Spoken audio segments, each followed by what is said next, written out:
Packed up my things, found myself in South Carolina.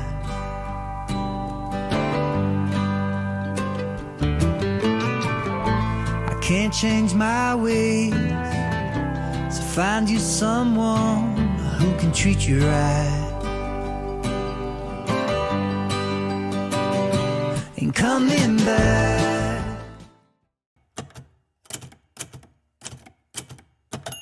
Hey guys, this is Chauncey from Good Music to Know, and today we're joined by Nick from Sleeping Jesus, the band behind Shotgun. This is their third album and one of their most cohesive projects to date. It blends country-tinged indie rock with rich storytelling, capturing the highs and lows and the in-betweens of love, loss, and growing into yourself. There's definitely a real sense of movement to Shotgun, emotionally and sonically, and we're super stoked to have them here today. Thank you so much. Yeah, of course. So yeah, Shotgun feels kind of like a road through heartbreak and self-reflection and redemption. Like, it definitely tells a journey from start to finish. I love it. And so I went back and listened to your old album, Hollywood Smile. And compared to Hollywood Smile, Shotgun feels like maybe it leans a bit more into this kind of rock and roll, country, bluesy twang. There's like some grittier guitars. There's like the organs that I hear in there towards the end. So I don't know. I even got some like Leonard Skinner type energy from some of the songs. So, yeah, was that like a conscious shift, or did the songs kind of just like naturally head in that direction? I think they kind of naturally headed in that direction. I've been like and a lot of the guys in the band actually, we, kind of listen to a lot of classic rock and like country rock. I know like Neil Young is like always a favorite of ours when we're traveling. So I feel like that stuff just slowly started to creep in to the songwriting and to the like sound palette, and it felt natural because I feel like Hollywood Smile, compared to the album before that, it was like a big departure. Yeah. But that was kind of because I feel like we started our first album like pre-COVID, and it just took us quite a while. Our tastes changed a lot since then, and I guess in the grand scheme of things, it feels natural to us, but maybe for like a listener, since we put 2022 an album out, 2023, and now 2025, it's kind of a big jump. Yeah. For the listener, but for us, it felt natural. Yeah. Yeah. And then, so the opening track, Shotgun, it definitely kind of like sets the tone. It's very warm and dreamy, but lyrically it's a bit heavy. So were you exploring the kind of love that maybe, or was it like love or a habit that holds you back? Or does the song have a more open-ended meaning? I feel like it's a little bit left up to the listener to decide what it is. I wasn't really writing from like my own perspective per se, but just as kind of like a general feeling that those chords and sounds gave me, I guess, if that makes sense. Yeah, no, it makes sense. Yeah. Yeah. And then two of my favorites on the album are definitely Caroline and Far From LA. I love Caroline. This song definitely I don't know, for me, it felt like it captures that feeling of like walking away, not because you don't love something, but because maybe it's necessary for them to grow, or yeah, that was my interpretation. But just curious, like, what's the story behind Caroline? Yeah, that's totally the vibe. I kind of wanted to capture that feeling of like, oh, I know we're not good for each other. The sort of like classic gasoline and oil, match, whatever. Yeah, oil. Yeah, it's water and oil. Water and oil. Jesus, I said the same things. Yeah.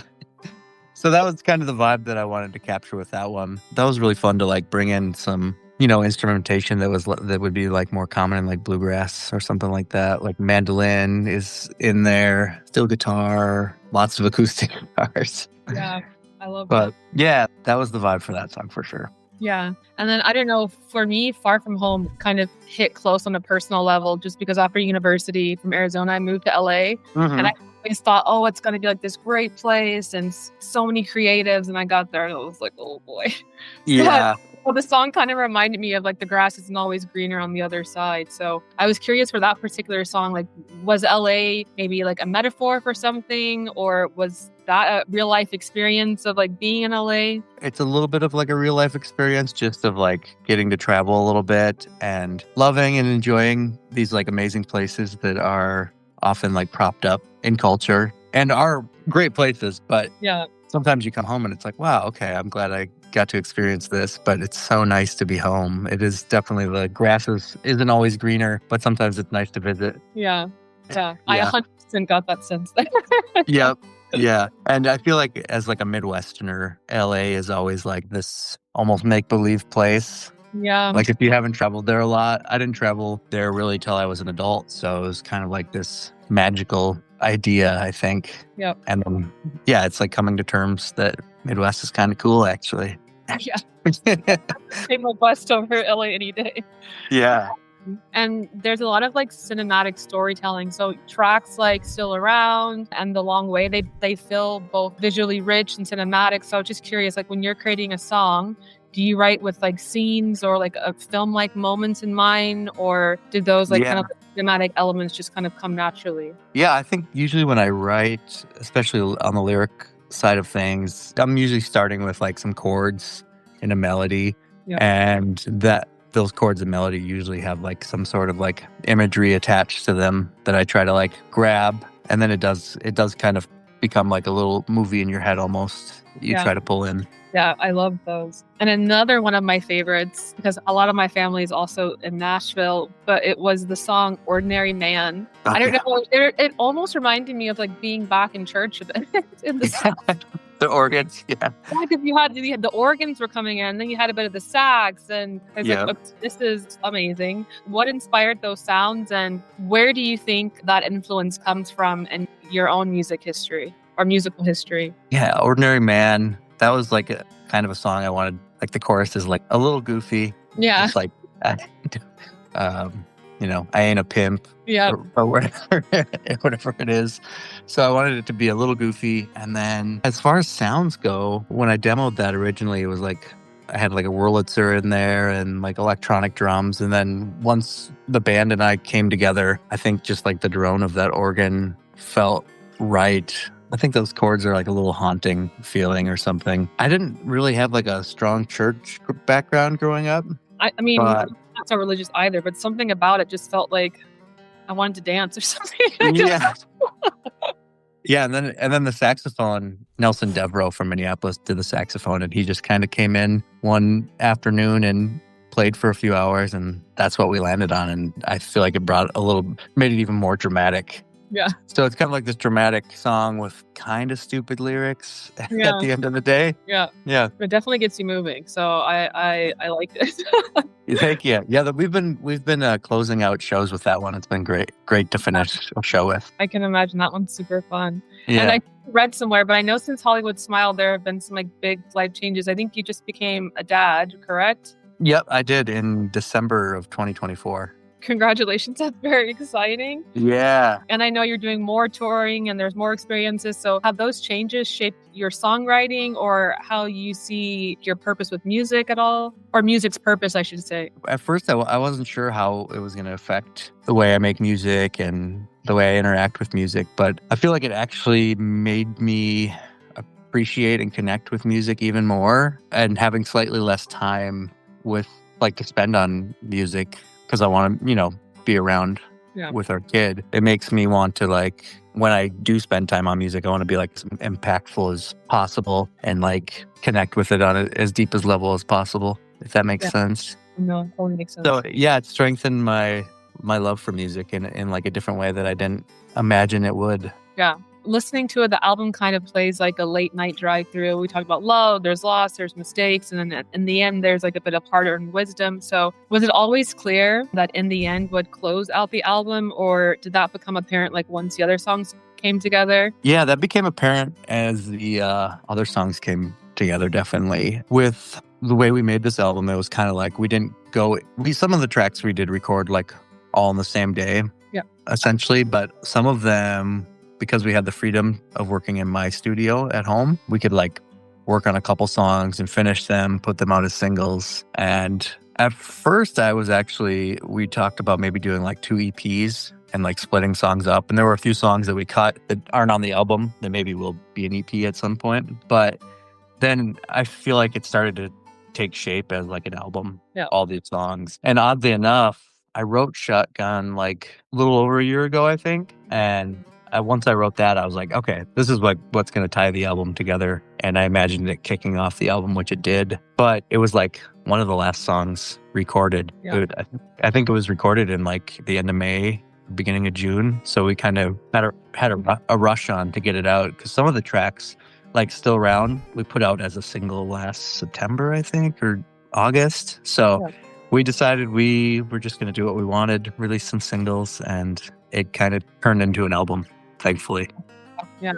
I don't know. I think it's such a perfect way to close out the album, especially like the lyrics are so nice. Like I think some of the lyrics are talking about like all you need really is like the love of your friends and your family. And I don't know, it's like a really beautiful like ending track. So yeah. Yeah, I love writing a love song to my band members every once in a while. On Hollywood Smile, Old Friend Neil was kind of a love song to my bandmates. Yeah. And in the end, it's kind of a love song to my bandmates for this record. Yeah, that's super cool. Yeah. And I know this is your third album. So Yep. you feel Shotgun reflects your growth as artist, or I mean as an individual, I suppose. Yeah. I feel like it was like the album that we wanted to make. We were on our own timeline, so it wasn't like we wrote all these songs and had to like wait on anybody else to put it out. It was just relying on ourselves completely because we put the record out ourselves, we recorded it ourselves, we mixed it ourselves. We did not master it ourselves, but Greg Obist mastered it. He's from Chicago. But so yeah, it was a lot of freedom to do exactly what we wanted and make the sounds we wanted and put it out how we wanted. So it feels really good. It feels like very much us. Yeah. Yeah, it captures us, I think. It's one of the few albums I've listened to recently where there's not a song that I wanted to skip, which I feel nowadays is very hard because there's always like a few songs where you're like, but no, I was listening to it multiple times today before the interview and I was like, it's really good. Like it definitely tells a full story as well listening to it. Thank you. Yeah, no, I really enjoyed it. But yeah, with that being said, so what's next on the agenda for 2025 for you guys?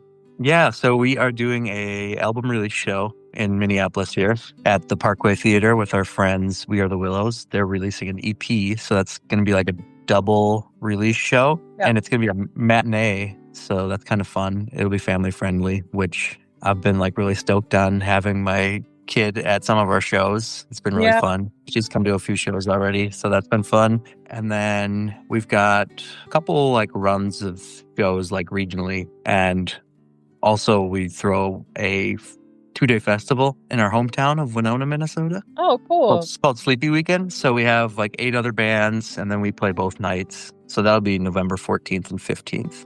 Other than that, it's pretty relaxed as far as like traveling goes. We're going to pick up and do quite a bit more touring, I think, regionally especially, which has been our focus the last year or two here. Yeah. We need to get you guys to Europe one day. Oh, that'll be so fun.